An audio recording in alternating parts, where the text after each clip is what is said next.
How we started?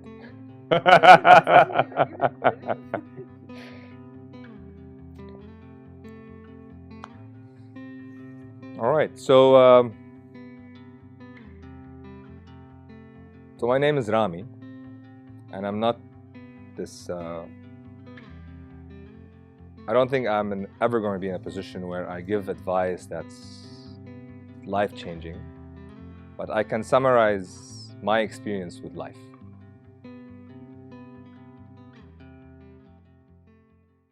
You really need to know where you're going. And then you either get lucky and you'll get a linear path that takes you there, or you won't, and you have to zigzag your way through it. I'm zigzagging, but I'm getting there.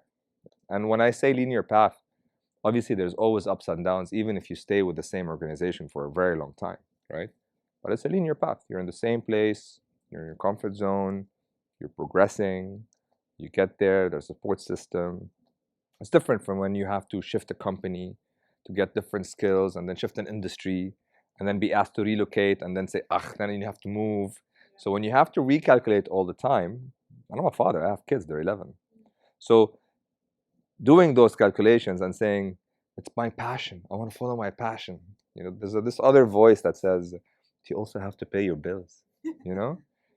So it becomes a dichotomy of sort of balancing everything and really deciding what you want to put mental effort on and what you don't. I have always been very passionate about what I do. I love everything I do like it was my own. At some point in time, I'm also a dreamer. I'm a big picture guy. Like when I'm working with people, I don't think 3 weeks ahead. I know what's happening 3 weeks ahead. I think 6 months ahead. I think 5 years ahead. So at some points in time, it worked for my benefit, and many times it didn't. But I get so passionate and caught up. And when you do that, the people around you, if they're not at the same level, you become either the strange guy or the stupid guy. Right? What is he talking about? And then 5 years later, when things start happening, you go back and say, told you. So at some point in time, you get to a level where you need to start balancing your priorities, right? So where am I going with all of this? At the end of the day, I'm an employee. How am I going to use this? Where do I want to go?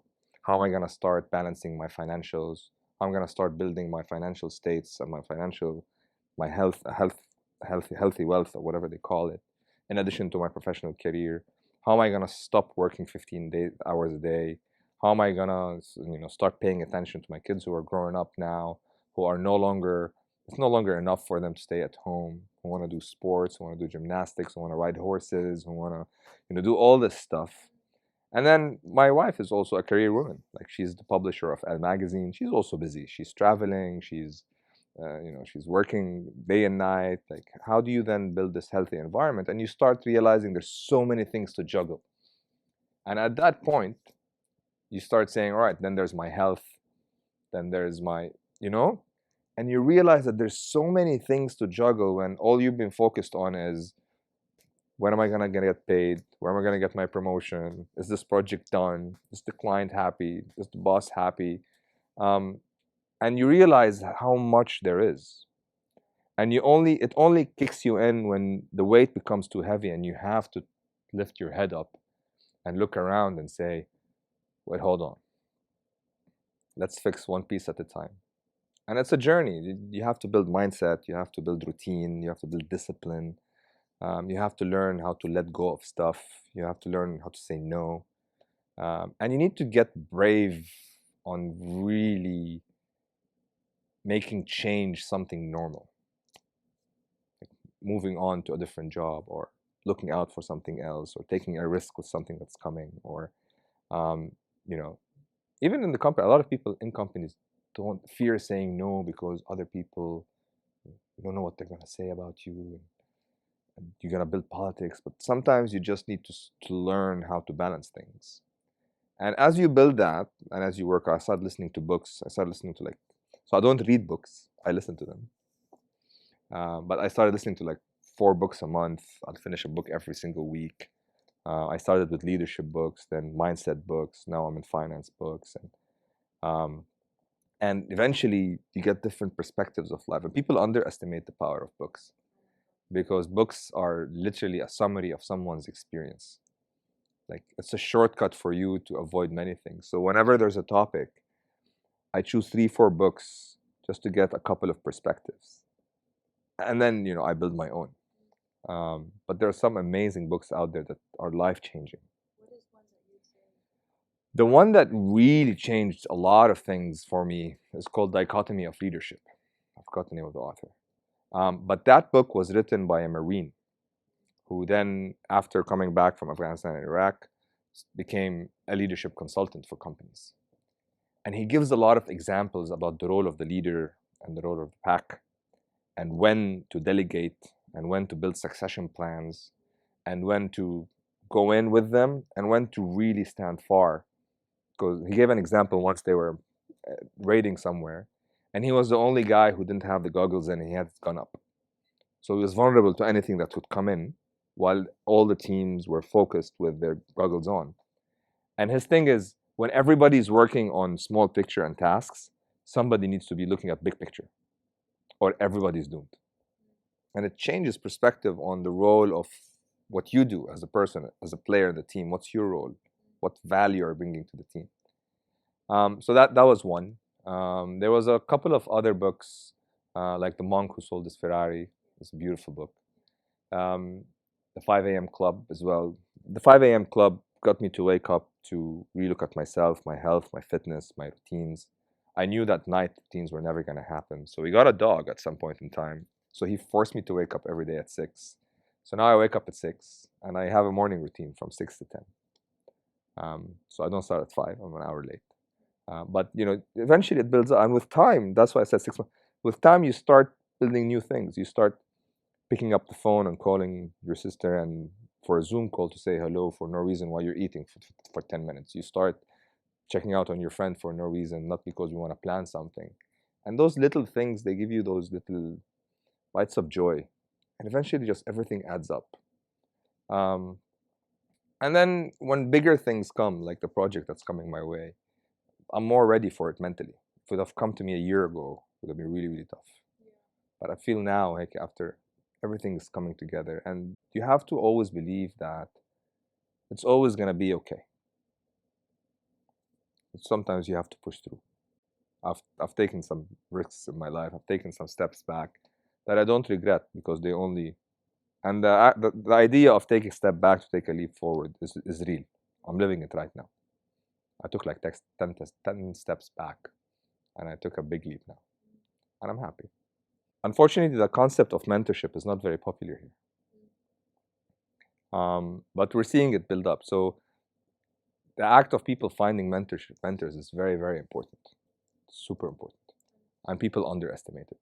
Like, before I took my decision, I had 5 mentors I had to talk to get different perspectives. Even when I took my latest step back, I went to one of my mentors and I said, look, I have 2 options. I have this option, it's a step back. I have this option, it's not. He said, but this option is not you. But this option is going to take you places. And nobody knows this is a step back. Nobody knows it's a lower salary. Nobody knows anything. They just know it's a cool company. Just take it and see where. And here I am. So sometimes you just need to go. You need to know where you're going. And not a lot of people reflect. They just want to grow and make more money and get the promotion, move to another company, and just go with the flow, pay the bills, live life, travel. So ما في صح وغلط. But self-reflection mean to you today? A lot, really. So a couple of things. So my father passed away, I was 20. So at that period, I decided that, I was a DJ and I wanted to build a DJ career, and I told him, I want to become a producer one day, and that's the path I'm taking. It doesn't make money now, but it will, and it's my dream. When he passed away, I looked at my sister and my mom, and I knew someone had to pay the bills. So I took my corporate career. And then with time, when I got married real young. I was 25. No regrets. We got kids. We were 27. Twin girls, Eva and Aya. And then as they grow up, you start reflecting on many things. Number one, um, the world that we're building for Eva and I. So many silly things on how can I play a role as a father and the husband of a working woman to build a safe environment for them. And that gets me thinking a lot about what I do, the healthy lifestyle that I live to show them what a healthy lifestyle looks like, how I treat their mom, how I treat friends, how we go out, the active life that I get them into a sports routine.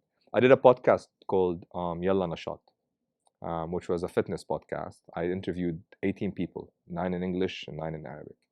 And I asked them all the same question. I said, so how did you become an athlete? And all of them, no exception. When we were young, my dad and when we were young, we saw our uncle. When we were young, so I called and I said, we're starting gymnastics on Friday. So they did their gymnastics, now they're doing parkour. So they found their sport at some point in time.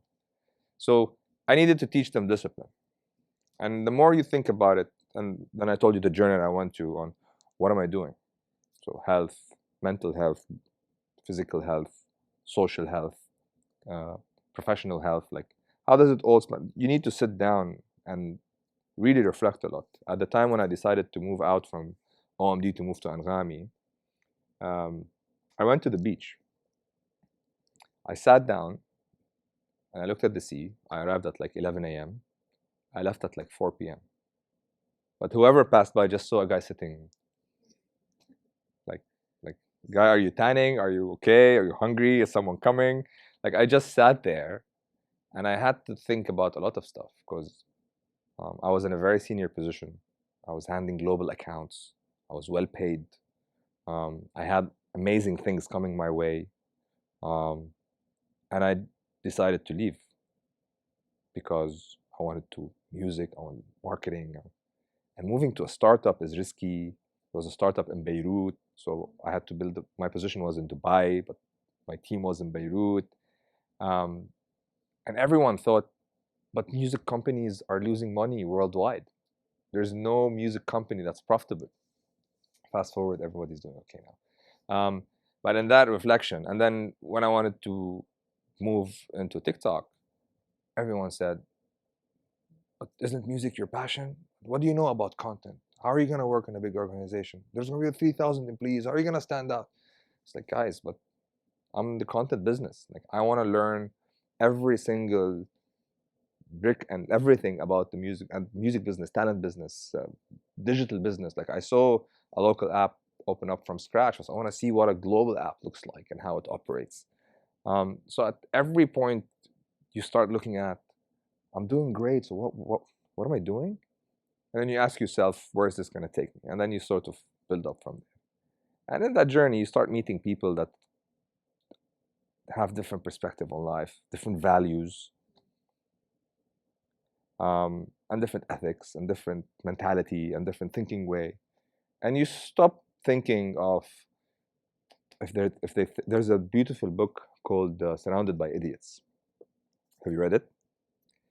It's a beautiful book, and the name sort of doesn't give it away, right? But Surrounded by Idiots is a book that talks about 5 types of people. Like, if you study humanity, there are 5 types of people, okay? And actually 4.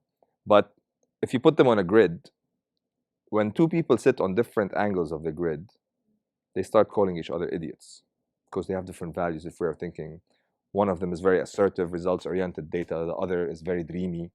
Like, so the concept of someone thinking different always puts you in a position where you say, he doesn't know.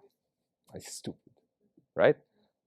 What life is teaching us is sometimes when you want to build something amazing, you have to get people that complement you. You're going to need that person that needs to dig into details because you're a big picture person. You're going to need someone who's creative because you're analytical. So that seeing and understanding the context of where that person is coming from is something you only learn when you work in different environments. Marketing is an art. It's an art and science, but it's an art. There's lots of creativity, even in numbers and everything. When I fell in love with marketing, my mental progression was I want to become a CMO because you're marketing manager, head of marketing, VP of marketing, chief marketing officer. And then there was a lot of articles at the time that said the CMO position is dead. It's the chief growth officer now and digital world and all that stuff. So the philosophy of do I still want to be a CMO is not as literal as it is, but it's more about really celebrating my love for creativity and analytics at the same time. Right? Even in creating content, you're gonna have today to read a lot of data to assess potential, and then you're gonna have to use your gut to bridge the gap, because data only tells you what happened. It never really tells you what's gonna happen, right? And even the exercises of forecast, like how many times does the forecast really hit? And on the visionary piece, I think you can make enough mistakes to assess whether or not your gut feel is in place. No one's a visionary. Like you should have made a lot of mistakes to build that experience that sharpens your gut in order to do that. So now when we're sitting and I say, something's gonna happen here, everybody goes, no, and then it happens. But because I've seen something similar like this happen before, even when we're creating music, I said, this is the vibe that we need for this song. It's like, why? It's like, I don't know, the context just feels right. I've seen it happen so many times.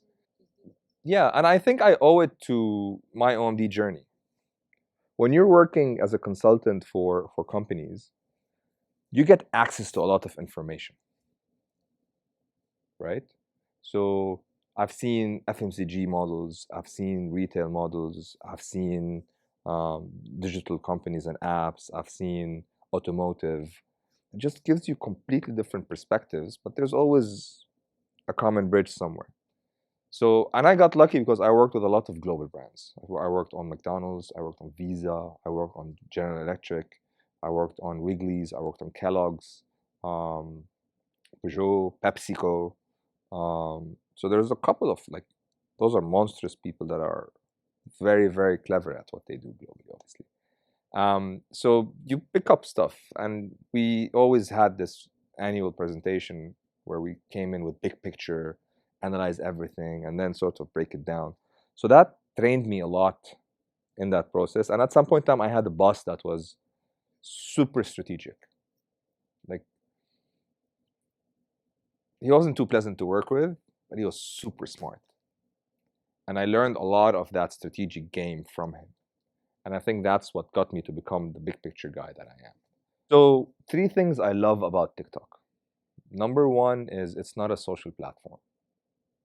It's a creative platform. It's a hub that's made for creators, for people who have a story or a talent to demonstrate, or something to teach. The ability of any woman to make the choices that she wants and access the ambition that she's built for herself in an environment that does not necessarily demand support. So it's not someone enabled, it's something that she needs to be in an environment where she can do it just because she wants to, is what the whole mentality of women empowerment is. It's the mentality of looking at males and females as humans, because we've always talked about, yeah, we need more females on the team and we need to hire a female for this position. I'm like, that's great. It's part of the correction process, right? But sometimes when you're sitting with someone, pick her, not because you want to fill a female position. Pick her because she knows. Pick her because she's good. And all that, and the whole mentality of she can and she will and she's capable, all of that is what this is for me. The whole mentality of equality, but we're not equal. God has not made us equal. Women make babies, we don't. In the natural sense of things, we need to look at each other as humans, and we need to identify what like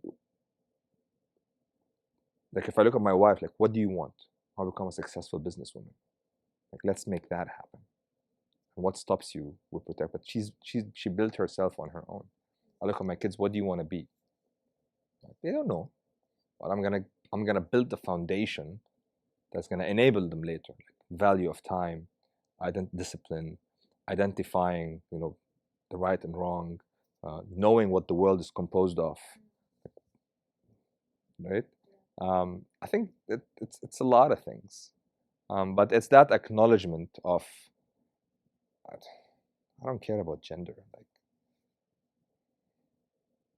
when my father passed away, so we were part of the families where my mom and I, my sister lived in Beirut, and my father lived here in Sharjah. And we did that for like 10 years. And we moved it until we finished school. And so I didn't see my father much. Like when he came to Beirut, I was busy playing with friends and all that stuff. And then I came to do an internship here. And during my internship, I got to know him a little bit more and spend more time with him and steal the car to go to city center. But then one morning, I woke up. He was in the bathroom. Hey, good morning, Dad. And then I washed up. I walked out. He was dead on the couch. So that day changed a lot of things for me. It was it was a massive shock, and it just killed a lot of things in me. It killed emotions. It killed sadness for me. It killed like whenever I get into a situation, people go, "You have no feelings." I said in August 2002, things changed. Um, but I learned like a lot of things kept me going because I believed in humanity. Like all my families came through and they helped us as my sister graduated, as I graduated, um, and then just life opened up. Our careers, like, and then everything was okay. But at some point in time, something as heavy as that, and people, not everybody can understand unless they've been through it or not, or maybe, but you don't get it until you've been there. So that was one major hit. I don't know. I don't know. Um, what I did is I just put all that anger in taking care of the people around me. My mom, my sister, my kids, my nieces as much as I can. And even people. Like when I sit with someone who like it's none of my business many times, but I get close to a lot of people just because I want to try and fix things. I want to make them feel better. And so it got me to put this energy somewhere else. Have I gotten over it? I don't think you can get over something like this. It's very hard. Um, so, but you you learn how to cope with it. I get my moments where I just drive away and explode and I miss him and all that stuff. I was planning Father's Day for TikTok now. So, but at some point in time, that was a major hit. And then in many times in my careers, there's been lowdowns. Like there's been times where, what the hell am I doing here? Like this is not right. I took a pay cut so I can progress in my career. But was it worth it? It's not worth it. And then Corona came, and then everybody got a pay cut over the pay cut, and then at some point in time, it just gets to you. But what my father's death taught me is everything's gonna be okay. No matter, like, we got very lucky that everything was a-okay and how we progressed. Not everybody gets that journey. But at the end, you just have to believe that everything's gonna be okay. And you just push through. But there's a very thin line between I'm unhappy and I'm depressed. Unhappy is like go for a walk on a run, you'll be okay. Depressed is probably a clinical thing that needs attention. And I think the stigma of seeing someone that makes you majnoon, like, I think that is something that needs to be broken, because sometimes you may be depressed but you think you're unhappy, and sometimes you think you're unhappy but you're depressed. But if you see someone who has the proper knowledge of how to assess where you are, it's extremely important. Like you go to ER to check why you have a fever, go to someone who knows and understands to tell you if there's anything that you need to pay attention to. There's always low times, and everything. You know, when I tore the ligament of my knee and I stopped doing sports, when I moved to a job and got and knowingly accepted a 40% cut because I wanted it to take me somewhere else. Um, when I moved to a startup and I took up my wife and I said I'm gonna be out of the house, 6 months a year. When I got twins and I was 27 years old, and I walked into my GM's office and I sat in front of him and I started crying. And he was on a call. And he looked at me and he went, Pierre, I'll call you back. Pierre Schwere, who was like the mogul of the media, was talking to the GM of OMD and they were brokering a deal. And there goes Rami Zeidan walking in, sitting and crying and saying, and getting into that Chandler moment of twins. I got twins. Like, what am I gonna do? Like, who's gonna pay for them? And then it goes back to everything's gonna be okay. So there's always those moments where you just, my mom, she has certain medical conditions like sama, whatever, but overall she's healthy. But there's stuff that annoy her, and she becomes something that, am I gonna wake up tomorrow? Am I gonna call her tomorrow? So there's always, whenever she says I have a pain, or Mara, she got a heart stroke, Alfantilla, she was out of the operation and she started talking to me like she normally can. I didn't know. She told me like 6 months later. But it's moments like that that get you to, هيدي النقزة. Yeah. So, it's there's always tough times, and it's you have to deal with them. You have to pass through them. If you have a good support system, whether it's a friend or group of friends or family or mentors or whatever it is, you have to seek people. Like not all the problems you can resolve on your own, but sometimes when you feel you're out of answers, you probably want to speak to a professional. And I totally believe in it. Someone who can help you structure your thinking to really know what's going on. And it could be that, hey, go to Italy, take a break. You know what I mean? Yeah, beautiful stuff. Yeah, right? There is therapy in travel. I'm taking care of myself. So, one of the good things of being a young father, young in the context of I'll be 50 when they're 21, is that I want to celebrate things with them. And to do that, I want to be fit, I want to be healthy, I want to be active, I want to be knowledgeable. I don't want to be the father that goes, online. I'm not an online person. No. I'm gonna stay in the trends. Like we watch videos that are so cool for the current generation, um, but I want to stay curious and interested in everything they're doing. I want to be part of their life. Like that's very important for me right now. And in that journey, if I'm able to sort of take care of myself, I'm literally celebrating everything I'm doing. I'm gonna enjoy my career. I'm gonna take care of people around me, uh, and I'm gonna enjoy the plan that I've built for myself. So this dream of becoming a CMO one day of whatever, I'm far away from the goal yet. And many of my friends are managing directors and chief commercial officers now. But I'm pacing, but I'm getting where I want to be. And recently I've learned to accept that. Because at some point in time you get comparing, right? But at some point and then you say, but I love what I'm doing. And it's, so you celebrate the process. Exactly. But you learn it the hard way. Because when you grow fast when you start your career and you're growing really, really fast, like when I entered media, I got OMD of the year my first year, the only executive to get that accolade till today. And I got so many accolades and Mina Crystal and Effies, and I was the guy that would go in and take 12 awards at the night when my colleagues would get 3 and 4, and it just gets into your head.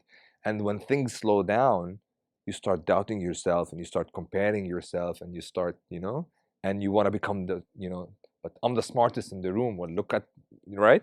And then you get out of it. with time. But yeah, celebrating the process is very important, and really enjoying. Like, I think what Corona taught us is it it forced us to stay at home, right? So there are some people who cancel their social life for their work and whatever. Corona forced us to stay at home, so it really taught us the value of life, right? Um, so when Corona hit, I turned one of the rooms into like a mini studio. I put my DJ kit there. I put my desk for my meetings and all of that stuff. I had the space to work out at home, and that became my cave. And I started changing because you don't know, right? Because you were because you I could have gone to the gym. I could have worked out. I could have, but now that I'm forced to stay at home, I want to do everything else, and you just discover all of that as you go. So I think my biggest celebration of myself is what I've done in the past 6 months in this evolution of self-discovery, like the books, sports, family, travel, like all the stuff, even career, like where I'm going now. Um, when I tell my close people where I'm going, everybody goes, "Oh shit, this is it. Like this is everything you've built for. It's now." And I say, "Yeah, but this is gonna take me, you know." So, but yeah, so yes, I can't wait till I scream what I'm doing. Like it's a big deal. And what I love about it is on panels before in Midam and I've always spoken about enabling creativity, enabling creativity. At some point in time, it became just words that come out of my mouth. But what are you doing, Rami, to enable creativity? Like when I moved to TikTok, um, I started TikTok Creators Academy, and I now we're launching 20 courses, 10 in Arabic, 10 in English, that people can access to learn about how to TikTok, the trends on TikTok, what's a meme, what's a vlog, what equipment do you need, how do you do transitions, and then we're localizing 24 tutorials that Global has done. Then I'm gonna do a creative certification program.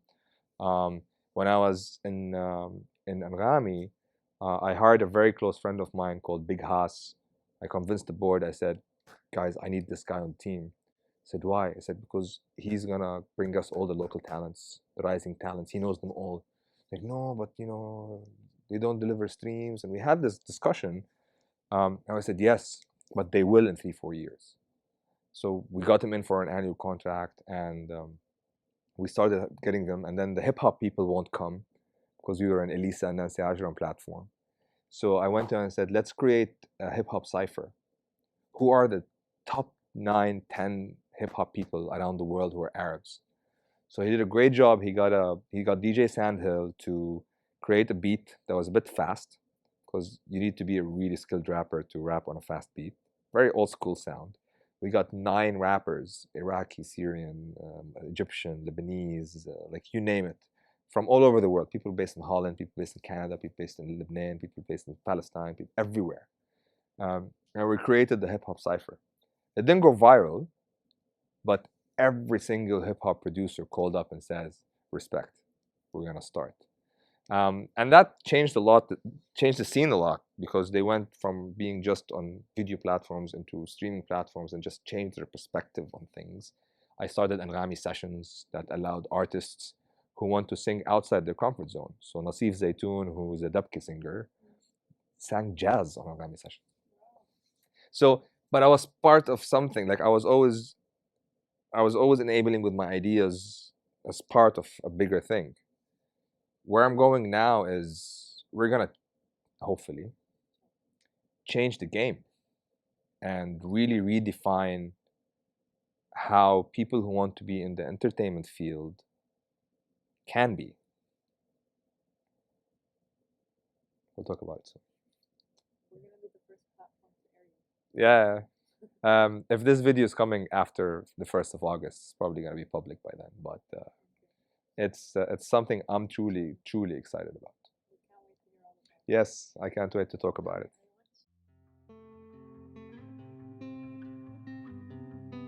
what life has taught me is three things. Number one is understand your why. And not in a philosophical way of why you exist and what's your role on earth, unless you want to go there. But understand your why. Why are you doing what you're doing now? And where do you want to go? And where are you today? And where do you want to be? And how are you going to get there?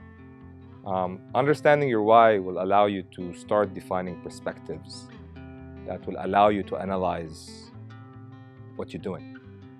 That will allow you to make decisions, to say no to things instead of feeling that you're forced to say yes to things.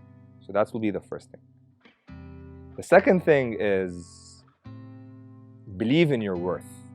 We always hear things online of, confidence, and sometimes you have to live and believe what you're doing in order for you to keep moving forward. Because when you're surrounded by friends or family, not everybody shares the same interest. So when not everybody shares the same interest, it gets to you. So always believe in what you love. The third thing is, and I learned it the hard way, sometimes doing what you love and loving what you do does not have to be the same thing. You can work in a company from 9 to 5, love what you do, but then you could be a musician and do what you love outside. A lot of people get stuck in the stigma of, I want to do what I love and love what I do because I'm passionate.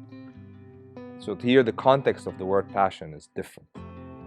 So in my opinion, doing what you love and loving what you do could be two different things.